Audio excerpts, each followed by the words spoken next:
লগে আরো কলা গাছের বুড়া একটা নেতা। এটা কি পুতুল খেলা পাইছে নাকি তারা যে বানপানি দেখবার গেছে?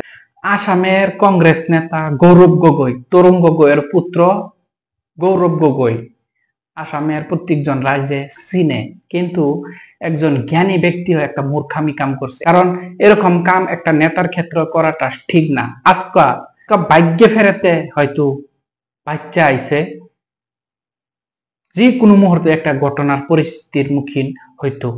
এই দেখুন আমরা আসামের নামনি অঞ্চলের মধ্যে খুব ভয়াবহতা বানপানির ক্ষেত্রে গৌরব গগৈ কি করছে যে বিভিন্ন অঞ্চলের মধ্যে এই রাইজের খোঁজ খবর লইবার যাওয়ার চেষ্টা করছে। এই চেষ্টার পরে একটা নাও জোগাড় করছে, যেই নাওটা একেবারে ছোট।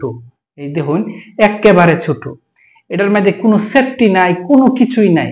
একজন নেতা হইয়া, একজন শিক্ষিত ব্যক্তি হইয়া বিভিন্ন সিকিউরিটি গার্ড বা অন্যান্য মানুষ, জ্ঞানী জ্ঞানী মানুষরা পিছনে কিন্তু আছে, তারপর সত্ত্বেও এই কিন্তু একটা মানুষে একটা আওয়াজ দিছে না। যদি আওয়াজটা দিত তাহলে হয়তো আজকে এই নাওয়ের থেকে যে কোনো একটা যে প্রাণ ভাবুকি পাইছেন সেইটার থেকে হয়তো বাচ্চা থাকতো। এই প্রাণ ভাবুকিটা কিন্তু মানুষকে অনেক কিছু শিখাই ফেলছে, যে সব জায়গার মধ্যে সেফটি ছাড়া চলা যায় না। একটা জলসমুদ্র হয়ে গেছে ব্রহ্মপুত্র নদী বা অন্যান্য জায়গাগুলাতে, তাহলে একটা জায়গার মাঝে যদি পার হয়ে যায়, নাও দেওয়া যায়, তাহলে এরকম একটা নাও যদি পার হইবে একটা নেতা, তাহলে দুর্ভাগ্যজনক কথা না? এই বর্তমান সমাজের শিক্ষিত সমাজের মধ্যে এরকম মূর্খামি কাম তো একেবারে মোটেও ঠিক না। তাহলে গৌরব গগৈ যে কামটার মধ্যে আজকে হয়তো একটা ভালা কামের লাগিয়া গেছিল, খরচ কমের লাগিয়া, এটাই তো না। খরচ কমের লাগে, খরচ বাঁচায় যদি এরকম কাম করে, তাহলে নিশ্চিত ভাবে যে কোনো মুহূর্তে দুর্ঘটনা একটা ঘটে যেতে পারে। একটা কোনো মানে কোনো সেফটি নাই। দেখুন নাওয়ের মধ্যে যে উঠছে, কোনো সেফটি নাই। এই নাওটা পাল্টি খাওয়ার মুহূর্তের মধ্যে যেই নাওটার বিষয়ে গৌরব গগৈর একটা নিউজ প্রকাশিত হয়েছে সারা চ্যানেলের মধ্যে।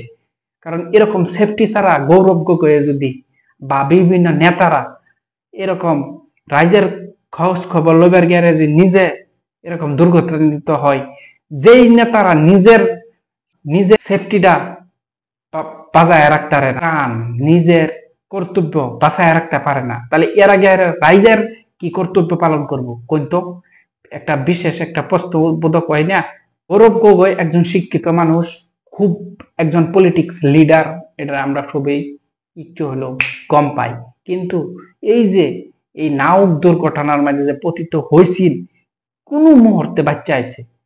কারণ যেই পানি আছেন, অনেক বেশি পানি আছেন হয়তো এই জায়গাটার মধ্যে। তাও দেখুন কলা গাছের বুড়া, আমরা দেখো কলা গাছের বুড়া, লগে আরো কলা গাছের বুড়া একটা নেতা। এটা কি পুতুল খেলা পাইছে নাকি তারা যে বানপানি দেখবার গেছে বুড়া চলাইবার? কিছুগুলো নেতা আছে একেবারে সত্যি করে যে তারা কিছু মজাক করে, মজাক। আসলে বানপানি দেখবার গেছ, লগে করে সামগ্রী, খাওয়া খাদ্য, ওষুধ পাতি লয়ে যান লাগে, কিন্তু তোমরা এনে গেহাইরা রং তামসা করে আইসলা, এই গেহাইরা উল্টা ফুল্টা করবার চাইছ, কলা গাছের বুড়া লয়ে যাও। এরকম নেতারা কলা গাছের বুড়া গেছলা বানপানি রাইজের বুগুলো যা কলা গাছের বুড়া লয়ে, এরা নিজের সেফটিটাই নিজে ঠিক রাখতে পারে না, তাহলে রাইজের সেফটি কিভাবে করব? আশা করি যেগুলা নেতারা এরকম মূর্খামি কাম করতেছে অবশ্যই বিরত থাকুক, আর নিজের প্রাণের প্রতি সবাই সতর্ক থাকা উচিত। আম মানুষই হোক, নিজের জান না থাকলে কিছুই না। তাহলে নেতার ক্ষেত্রে যদি এরকম একটা দুর্বলতা আমরা রাইজে দেখতে পারছি, এটা খুবই একটা দুঃখজনক বিষয়। সবাই ভালো থাকবেন, সুস্থ থাকবেন, আজকে এতটুকু।